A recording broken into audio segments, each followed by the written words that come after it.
It's your Tuesday daily delivery. I am Michael Rand. Happy to be back for another day. Hope you guys are having a good one out there as well. A big show, really good show coming up. Andrew Krammer joins me in a bit to talk Vikings, kind of a film review for the season. We try to get to the bottom of this question. Who on this roster can you consider a core player after everything we watched this year, after 17 games of tape, after 17 games of results, after everything that happened this year? Who is a core player on this team, offensively and defensively, going forward?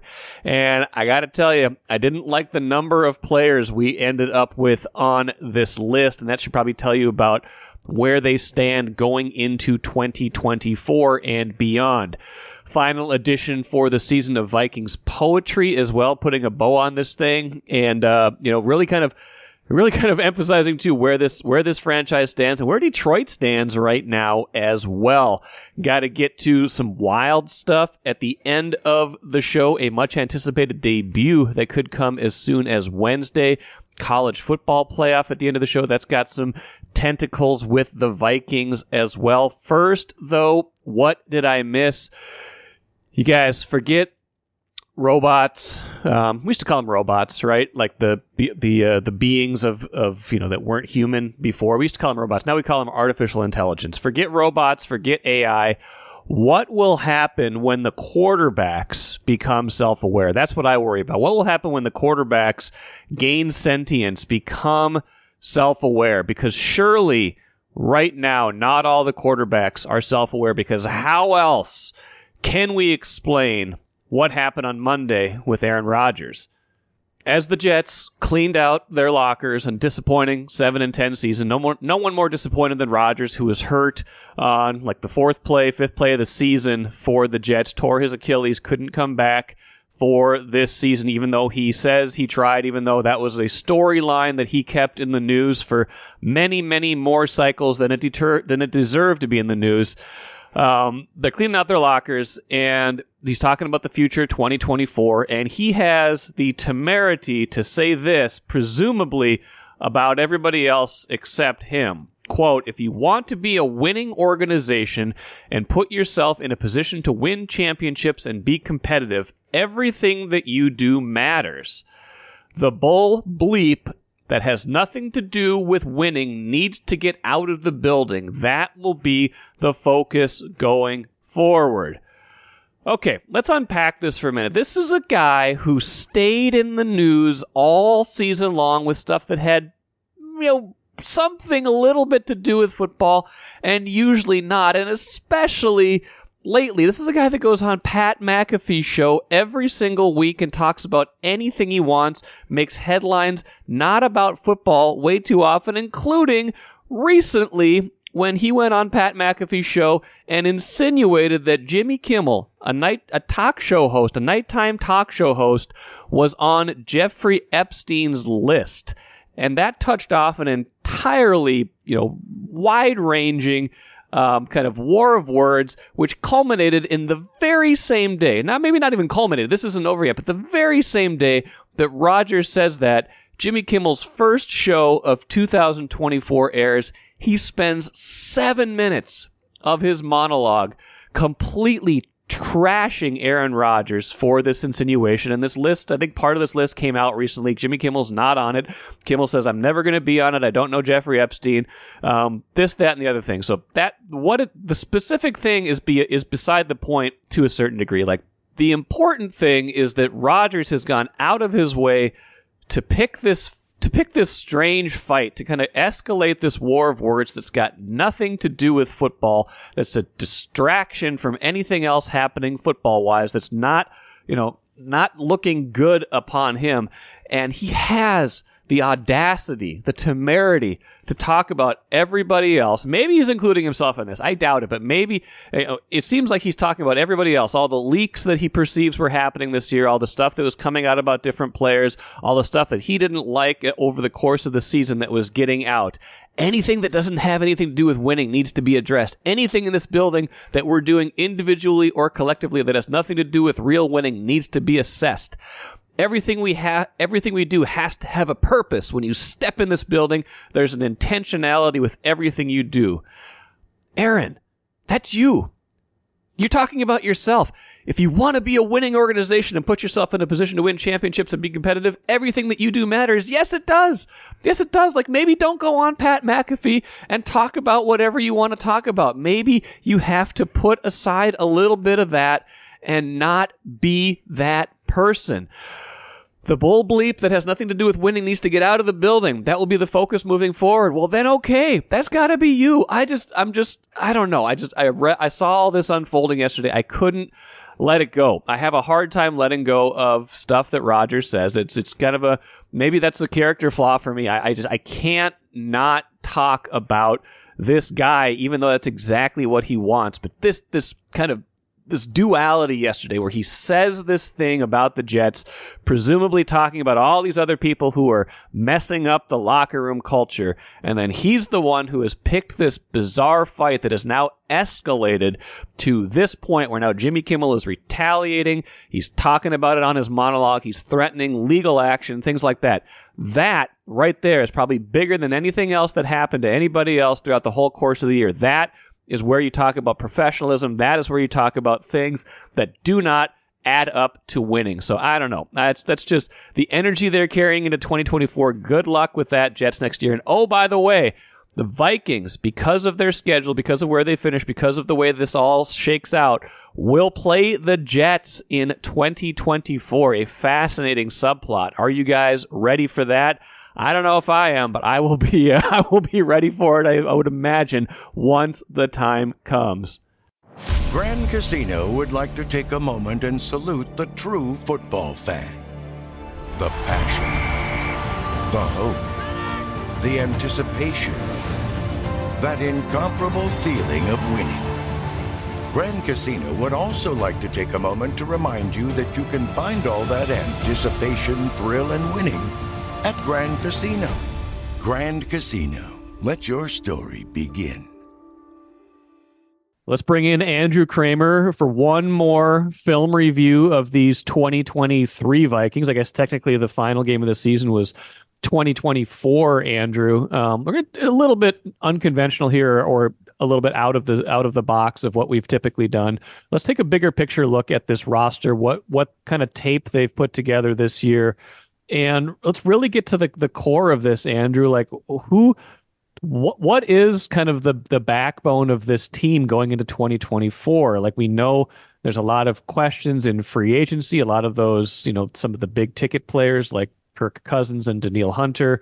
Some guys might be moving on just out of attrition or even retirement, possibly for Harrison Smith.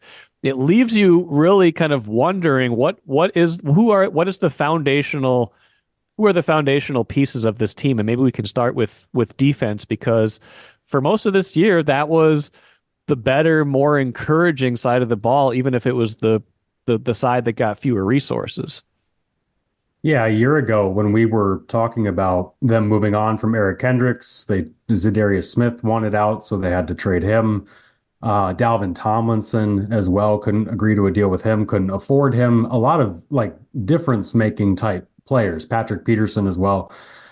We talked about how that they need to answer with these young guys. They need to find a way to develop into difference makers. And there were some success stories in finding role players. I think Josh Metellus was bar none the top success story.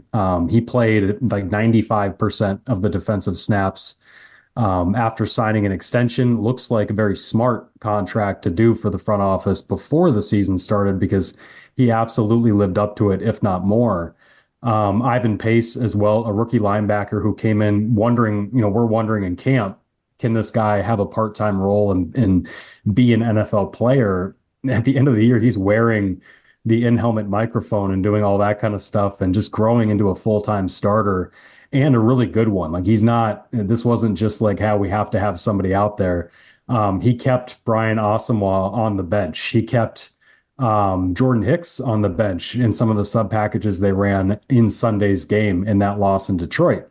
So there were some success stories, but more of them looked like a Caleb Evans. More of them looked kind of disappointing, where Caleb was benched in 2 of the last 3 games of the year when they needed corners. Mekhi Blackman was out. Byron Murphy missed the last 3 games. They needed somebody to step up, and they were so desperate for production and a spark that they benched a second-year guy who's really going through some things that it's going to make the front office question whether or not he's truly a starter in this league or rather a depth piece. And I talked to Caleb after the game, and he was great about, being introspective, what he needs to work on and all these things. And that's great. But you only got so much time before they reload the position, and corner is a huge one. Andrew Booth, the light didn't come on for him. Lewis Seen, same way. There were a lot of guys on that defense that you were kind of looking at, like Patrick Jones, for instance, the edge rusher. It's his third year. He was a 2021 third-round pick. It should look a little different for him right now, and it doesn't. And then obviously the injuries were bad. But in terms of who you're building on moving forward, you wanted probably more answers than you got. And it's a credit to Brian Flores for what it turned into, because it probably should have been a lot worse with a lesser defensive coordinator.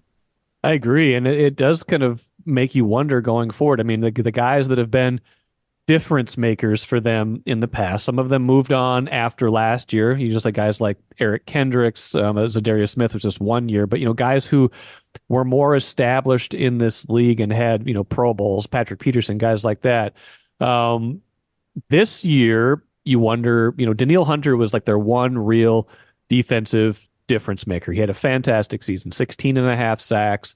The guy that they leaned on really heavily, especially with Marcus Davenport injured, DJ Wanham eventually injured too. Like, he was a guy who was making the big play you needed him to. Harrison Smith has been that guy for a dozen seasons now, but he sounds like he's hinting at retirement. Jordan Hicks is not maybe in that category, but again, another kind of steady veteran who's come in here and played well. Like, if all those guys are out the door, and none of that's for sure, like it does kind of make you wonder, like it's a pretty hard reset on defense if all those guys are gone in addition to what you've already lost. Yeah, Jordan Hicks is a free agent, a guy who in 2 years, or 1 year here, I guess no, 2 years, sorry, both 2 years, yeah, has been very good for them. And so I think he's somebody too that you could see return on a budget deal and an affordable deal, but yeah, who are the difference makers? That's the biggest question. How do you get them when your salary cap constraints are such that you're going to need to create room, and they will. They'll make a number of moves to clear the books and get more cap space. You can sign Kirk and create room by doing that because he's already on the books for $26 million in dead money. But I think too, with like, there's other contract numbers that they can move, but they need to spend money prudently. And I do not see them going out in free agency and making a, 15, 20 plus $1 million a year signing necessarily, unless it's just some fit I'm not foreseeing on a guy that this coaching staff knows that Brian Flores wants to hand pick. And this will be Brian Flores' first kind of true full off season. I'm curious if there will be any coaching changes underneath him as well. And so he'll kind of get his hands more on this, and we're going to see kind of what he wants more than we even saw last year, because they need some star power. They need to find a way to do it. It needs to also come in the draft too, because that 2022 draft class, Seen, Booth, Asamoah, Evans, it looked really bad this year, and I don't think they can hang their hat on any of those guys. No, and that's really, what we heard last offseason was, hey, maybe those guys didn't progress right away, but hey, give him some time. Asamoah was talked up a bunch. He couldn't even get on the field. Evans has had a bigger role and he's been better at times, but he had some slippage at the end. Booth and Seen have been essentially non-factors, a first round and a second round pick, if I'm not mistaken. I mean, those guys flip that around first and second, but it's hard to kind of reconcile where they're at versus where they could have been had they made some different decisions. This rebuild might look different if that 2022 draft, of those four guys you just mentioned, if they had two or three of them who, not even stars, but were like, okay, these are foundational pieces at this point, you might feel differently, and you just don't. You mentioned Kirk Cousins, so maybe we could flip this to offense. You've definitely got more potential foundational pieces there. You've got your tackles, You've got your wide receiver, Justin Jefferson, although he's up for a contract extension, and that, has been ongoing for like a year now. We've been talking about that. You've got your first round pick, Jordan Addison, who had a good rookie season. You've got Hawkinson recovering from his knee injury, but you would imagine he'll play at some point, at least in 24. So you've got more of those kind of like, guys in the right spot of their career. But that said, there's still a lot of questions there because that side of the ball just couldn't really get on track this year. And it was various things at various points. It was turnovers, then it was injuries, and then sometimes it was just, weird little disconnects, a penalty here, or you had the wrong play call there. Where do you think that is headed now that we're going to the offseason? Yeah, I do not expect them to count on some of the guys who failed them this year moving forward. KJ Osborne's a free agent. I think they obviously like KJ a lot. Don't get me wrong. It's just he had a really rough year. He had a lot of drops, and I don't think that's somebody with Addison coming into the fold who they're going to pay to keep around. Alexander Madison, I think his deal's guaranteed in the second year, but I don't think they're going to bank on him being a major part of what they're doing. I think they enjoy having him, and he's going to be good for whatever young running back they bring in.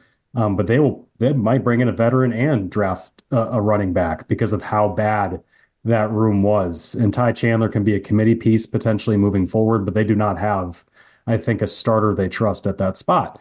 So there are some questions. The interior O-line was up and down as well. Both tackles were banged up. Christian Darrisaw was playing through something that was not on the injury report, and he acknowledged that after the game, but then wouldn't say what it was. So he didn't. Can they do that? That seems a little Yeah, iffy. well, actually, yeah, because the injury report rules are such because Kirk's talked about this, where he'll go through things, and these guys all have aches and Yeah, pains all over the place. That's when you get into 60 car crashes a week. And Kirk has talked about how he knows the threshold of what needs to be reported. And so he won't go in the training room for a certain thing if he doesn't want his elbow, throwing elbow or whatever on the injury report. So, yeah, Darisaw's not getting treatment. If the team is not treating him as an injured player, okay. yeah, it's not against the rule. But anyway, I think that this offense has so much talent, and it has so much talent at critical positions that if you get the quarterback right, you can figure out the running game and the interior O-line. You can do these things on the fly. The coaching can be better. Kevin O'Connell said after the game, like, I need to go back and look at how I managed our backups, for instance, and then put together a better plan for if Kirk or the starter goes down in the season, how we adjust, because clearly they didn't have a great plan.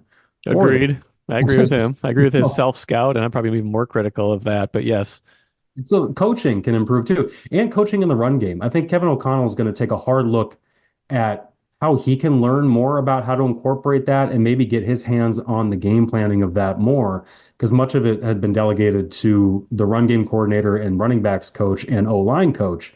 And because he's always been more of the passing game guy. He was a quarterback's coach coming up. He's a former quarterback. Naturally, that's how these things happen.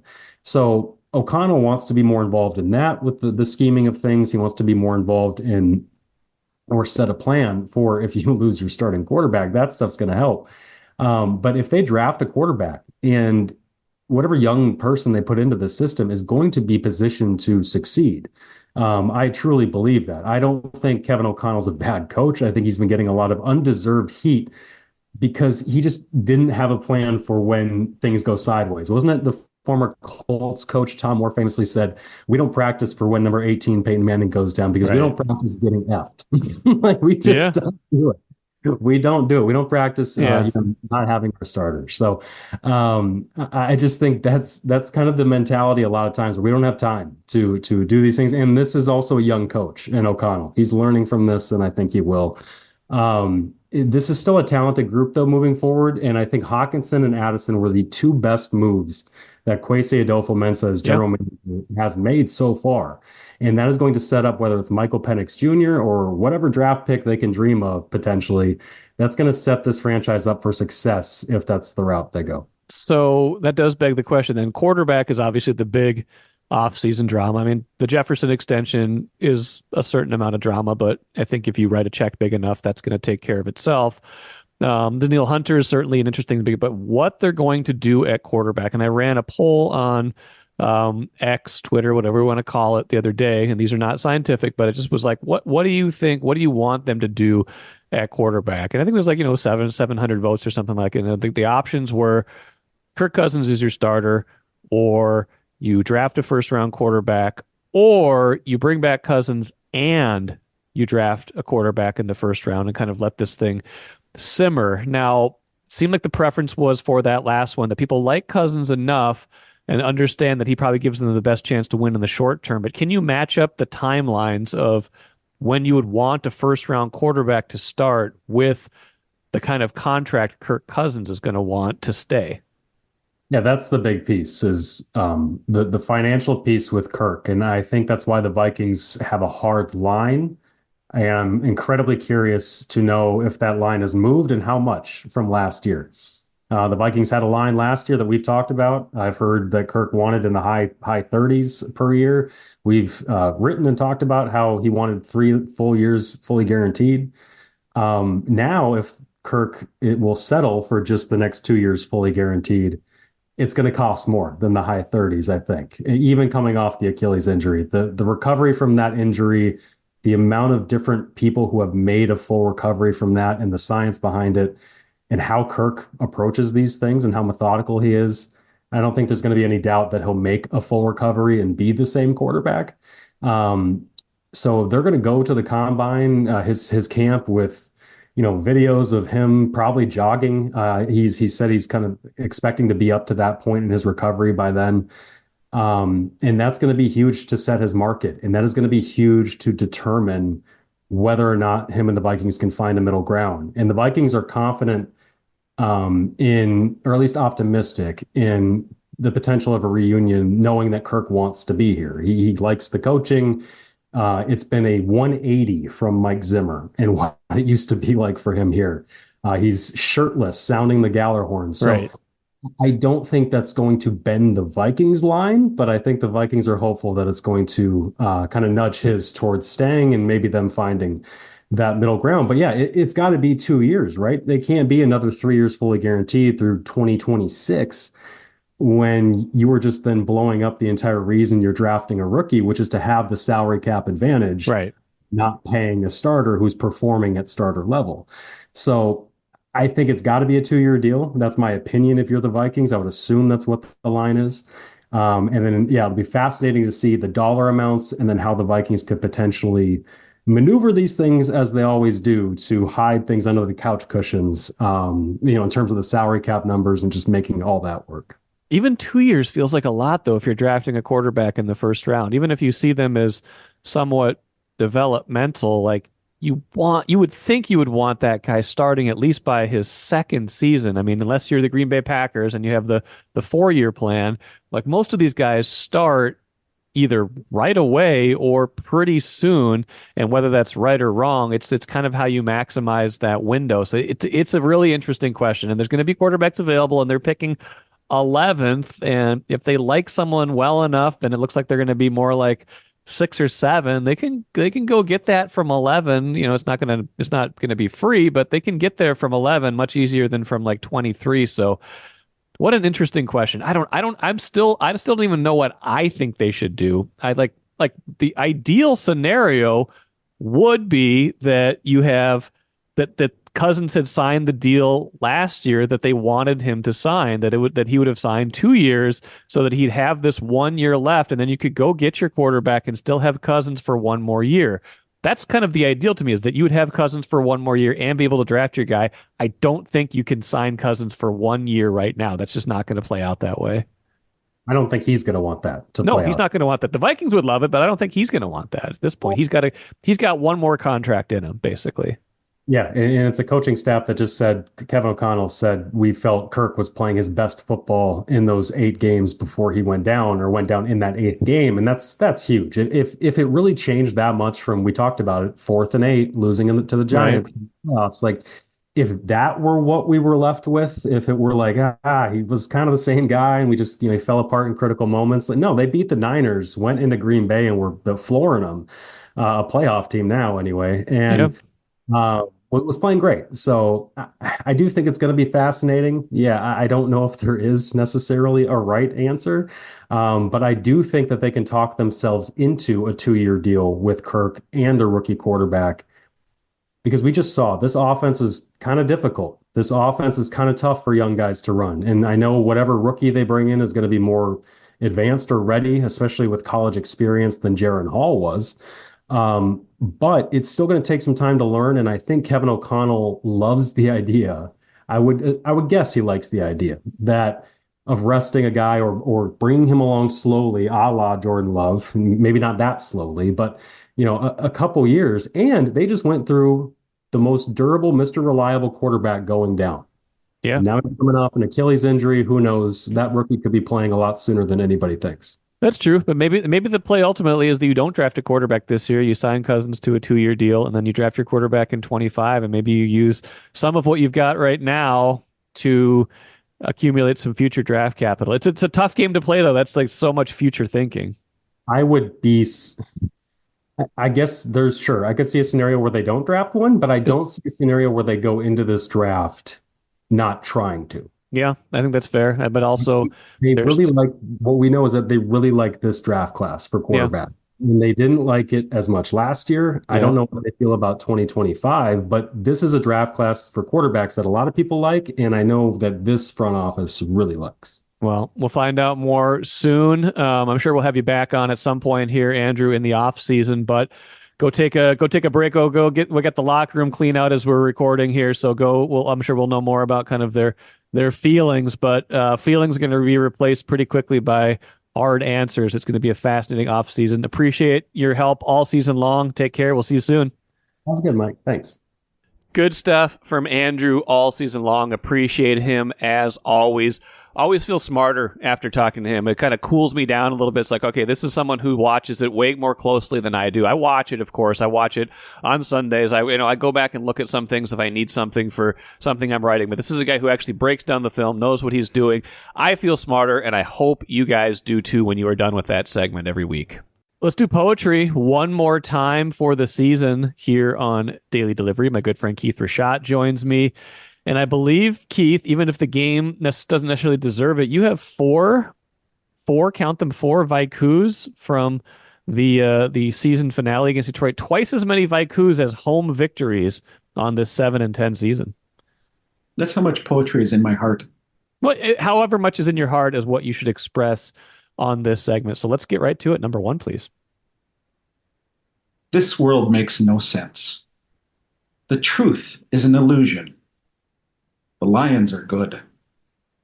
Isn't it weird? Like, when in our lifetime have they been this good? Well, this is their first division title in like more than 3 decades. So that's a quick answer to that question. Like, we were probably in our late teens the last time they were like really good. No, I will tell you it, right? And to give you some perspective of what this is like. You and I are now middle-aged men. Okay? Yeah, very much. We are firmly ensconced. We are in our late 40s. Late 40s. Okay, we're in our late 40s, right? The next closest round number we are at is 50. Okay. Yeah. The last time the Lions won a division, you and I, as middle-aged men, were in high school. We were in high school. Yes, we were. We have spent the entirety of our adult lives with this team being irrelevant, right? And it's been so comforting. Irrelevant. It's been so comforting. Well, not only that, but it's a harbinger of something even worse, if you ask me, right? Okay. We are entering an age where humanity is clearly intent on destroying itself, right? Where the truth no longer matters and can no longer matter. We are years, if not months away from computers being able to take just this little clip of us talking and building a totally fictional conversation between the two of us that has never existed, will never exist, that's going to destroy public lives because people are not going to know what the leaders have said or what they're not saying. And all this disinformation that's already spreading is going to keep going, right? On top of which, we as humanity are also destroying the world that we live in. Right? And it's like we are the Looney Tunes character blissfully walking off the cliff, taking steps on nothing before we plunge to our demise, right? It is all we're going in the wrong direction. And not only we're going in the wrong direction, doing so blissfully, some people are eagerly doing this, right? Some Okay. people are being like, "Oh well, I don't care what's happening to humanity. I'm gonna buy a coal stove just so I can suck in the Coal exhaust, right? stove. I don't know Right? anybody buying a coal stove, but okay. Well, somebody is, Okay. and so we're in this just place where it feels as if humanity is determined to destroy itself, and there is perhaps no greater sign that the end is near than the Lions winning a division. Right? This is not This is something it. that This is the can or one. should This happen. is the biggest. This is the biggest one to you. This is the Can you biggest sign. The like clearest sign. this is ridiculous. This is utterly ridiculous. Yeah. The last time that they won a division, Yeah. the last time this team won a division, they had quite possibly the greatest football player of all time, Barry Sanders, maybe at as his position, right? For Yeah. all you young whippersnappers, just go look up Barry Sanders. Yes. Amazing. He was amazing. This guy was incredible. You couldn't right? even be mad at him. You couldn't even be mad at him because he was just that good. No, we've talked about this before. There Yeah. are some athletes who are just so good that you cannot hate them, right? That you can't find the will to detest them. And I guess it sort of helped that Barry Sanders was mostly on terrible teams as well, Right. too. But he was so good that he himself is maybe the greatest football player of all time, possibly the greatest at his position, right? Could will that team to a division title, and it hasn't happened since. No. And up is down, left is right. Reality doesn't exist anymore. The Lions are division champions. This whole podcast is actually AI generated. Number 2, please. The obvious end, achieved by a stupid path, is so Vikings-esque. 7-10 feels about right. Like it's the record they deserve, right? This is about what they deserve. The beginning of the year, we talked about this, and I remember very clearly expressing to you that I had no interest in this season. No. That the season seemed like it was going to be utterly boring and completely predictable, and you would very much be stuck with one of these middling records, right? I wanted clarity. Yeah. Well, okay. Yeah, you're going to get something this off season. I don't know what, but you can get something. But like, I had no interest in this season. It was not going anywhere, right? Yeah. And it ended up exactly where you expected, with a middling record. Right. But the way they got there was just so ridiculous. Yes. And was actually compelling in this goofy way, right? So how could they get to where we all expected them to be, but to do it in a way that was still sort of, oh, what's happening? What's going to happen? Kirk Cousins got hurt. Yeah. Justin Jefferson got hurt. We had the Pastronaut exploding into space. The brief that was the highlight of the year. The Pastronaut is the highlight of the year, by the way. We had the Pastronaut crashing into the very core of the earth. We did have again. that. Yes. Like, we had the defense for a month and a half being the best in the league. Yeah. Right. And then cratering at the end when they had all their injuries as well, too. It ended up somehow still being interesting and entertaining, even though it ended up exactly where we expected. Well, think about it. I mean, if you think about the totality of it, they lost 4 of their first 5, won 5 in a row, then lost 6 of their last 7. Like that's their season. Like, it makes no sense. Like, they weren't just like, you don't talk about AI generated, right? This is when you're AI generated, right? Nothing is real anymore, man. By the way, I get what you were saying in that first one where you went off on your tangent on our hellbent nature on destruction. I feel like we're more hellbent on making ourselves useless than destroying ourselves. So this AI, it feels like we have this obsession with making human beings obsolete. And I don't know if that destroys us so much as it just makes us wonder what do we do now? What's for us to think about? Well, and what is humanity after all this? And is there the possibility for humanity after all this, while we're also killing the place that we live in, right? Yeah. So we are replacing ourselves and then creating a space where we cannot be. So where's humanity going to exist? Is humanity going to exist in the future? How many more division titles can the Lions win in this false future? I love how this somehow comes back to the Lions. Although I will say this, in a future where we've, destroyed the world to a certain degree. Like whether the Vikings win the Super Bowl or not, it just won't matter anymore. Number 3, please. A football contest in defiance of God's will. Hit it, Meteor. Okay. Oh, is this the Packers Cowboys playoff game? Who wants to watch this thing? Has there ever been a game in the history of the NFL where you would want a meteor to hit the stadium more than a Cowboys Packers playoff game? You know what? If you're rooting for the Vikings, I think you would. There would be a small. Unfortunately, I still do. There would be Why? There would be a small sense of enjoyment from the Mike McCarthy Cowboys beating the Packers in the playoffs. I think there would be like a small sense of that, as long as the Cowboys then subsequently lost in the next round. Yeah, but that still means success for the Cowboys as well. Does it though? Like if they won one playoff game, like if they beat the 7 seed and then lost in the next round. That's the thing, is that you have to attach, right? That's another collection of ifs. If the Cowboys beat the Packers and if the Cowboys then subsequently lose, then we can kind of sort of possibly be happy. Right.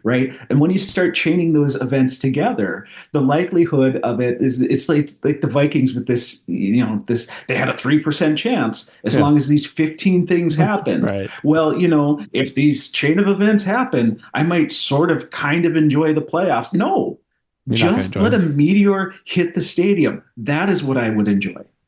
We watched at the Science Museum recently, me and my family watched a movie on like how like high-tech space engineers like make sure that meteors don't hit Earth. Maybe there's a way they can make sure one does. What? Yeah, they make sure that they don't. Yeah, I mean, you're like, well, maybe they should. Maybe their cause is aimed in the wrong direction, is what you're saying. Maybe they could bend these meteors towards the stadium instead of away from the stadium. Well, okay. I mean, again, it sounds like some AI-generated thing that you were listening to. We can magically make meteors not hit us. It was an IMAX movie. It was real. Oh, okay. All right. I guess so. I guess because we can believe everything now that the Lions have won the division. Number 4. Another season with poetry in our hearts. Haters. Yeah. You know what? These are fun. It's the Vikings, whatever happens, they're not usually at least boring, right? Like we thought that, like you said, we thought this was maybe going to be kind of a pedestrian kind of boring year. And like, think of all that happened. Think of all the drama. Think of the off season. This is going to be a very dramatic off season. I'm making my prediction right now. Okay. Kirk Cousins will never play another down of football for the Minnesota Vikings. Wow. Okay, that's what Royce said today too.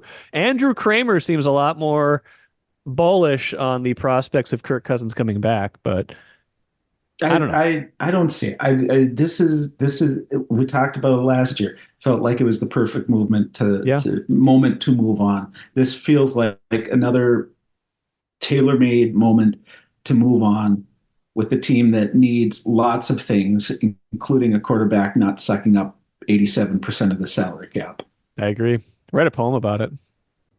That guy bleak, right? But think about this, you guys. You just like life, just like this future of ours, you are still in control of your destiny. There is still time to save whatever we are doing here in humanity. And if you are taking that into a football realm, the thing the Vikings can do to make sure the Lions don't continue this bizarre run of success, this bizarre start of success at least, is to get better, become a better team, make sure that you are not looking up at the Lions for future years. And it starts, to me, with figuring out quarterback. See how I did that? See that transition? College football playoff in Monday night. You saw Michigan beats Washington 34-13. It was a close game for most of it. It was a one-score game into the middle part of the fourth quarter before Michigan got the touchdown that kind of not clinched it, but kind of put it out of reach, and then they got the one at the end to kind of really put it out of reach. Michael Penix Jr., the object of fascination of a lot of Vikings fans, could be there when the Vikings draft at number 11. Didn't have his best game in this one, which maybe in some way helps if you're the Vikings. Maybe you saw some things you didn't love, but it also probably helps that it wouldn't move that game didn't move his draft stock even higher. That is for sure, because I think he was 27 of 51, missed some throws. Michigan got after him pretty good. That's a really good defense he played. That's, if you're going to play a lot of good defenses in the NFL, you're going to see see stuff like that relative to your skill level. So what do we make of that? McCarthy for Michigan, I don't think he's the answer. He's not number 11 overall pick worthy at the very least. Maybe you can find yourself enjoying what he does at a lower pick, but I don't think that's what the Vikings are after. Everything Ben Gessling has ever talked about, everything the Vikings seem to want in a quarterback is someone who at some point can be an elite difference maker. Penix seems like he has that kind of arm talent, made more big-time throws than any other quarterback in college football this season. He could be the answer at number 11, but if you are going to stop this run from the Lions, stop it in its tracks, you're going to need a quarterback solution, and maybe it starts in the draft. Maybe it starts with Cousins and the draft. I don't know what's going to happen. Cousins talked Monday. There's a quarterback with a little bit more self-awareness than Aaron Rodgers. I think he kind of gets where he's at in his career. This will be a fascinating offseason. I'm sorry if you don't love offseason drama, offseason talk. I kind of like it, and it's going to be 2-3 months of a lot of Viking speculation. We'll talk about tons more other stuff on this show. Don't worry. It's not just going to be that. We have a whole other podcast, Access Vikings, to really drill down on this, but I will be checking in on this periodically because it is going to be a fascinating offseason as it unfolds. Let us finish, too, with the cooler. I am looking forward to this potentially, maybe as soon as Wednesday. Jasper Wallstead, the much-anticipated young goaltender from the Wild, could make his debut on Wednesday. Philip Gustafson has been out for a while. Wallstead just getting back to health. Marc-Andre Fleury's been playing a whole bunch of games in a row. Wild are in a slump right now. Maybe it's time to find out what Wallstead's got. That was in a story I saw on StarTribune.com. Sarah McClellan writing about the fact that this could be his time to shine pretty soon. Wallstead, for his part, just kind of saying, you never know, taking it day by day. We'll see how it goes. But of course, you can see a smile on my face. I'm happy that I'm here. We'll see if the opportunity comes. He's been called up at the very least. And Coach John Hines said he is a, quote, consideration for sure to start Wednesday against Dallas. So we will see. I don't know if it's going to happen, but it should probably happen soon, and that is a debut that I'm looking forward to, because that is a big piece of the Wild's future going forward. If this is not just an option going forward, if this is a guy who's really going to lock down the crease for the next 10 years potentially and form a tandem at least with Philip Gustafson going forward, that would really solidify things for them going forward. That will do it for me today. Expecting to have Lavelle E. Neal III on Wednesday show to talk about all manners of things, all sorts of stuff. I think Lavelle's got some opinions about who the Vikings should draft and things like that, so maybe we'll get into a little bit more talk about that with him. Until then, I am Michael Rand. Enjoy the rest of your Tuesday. Back at it again tomorrow.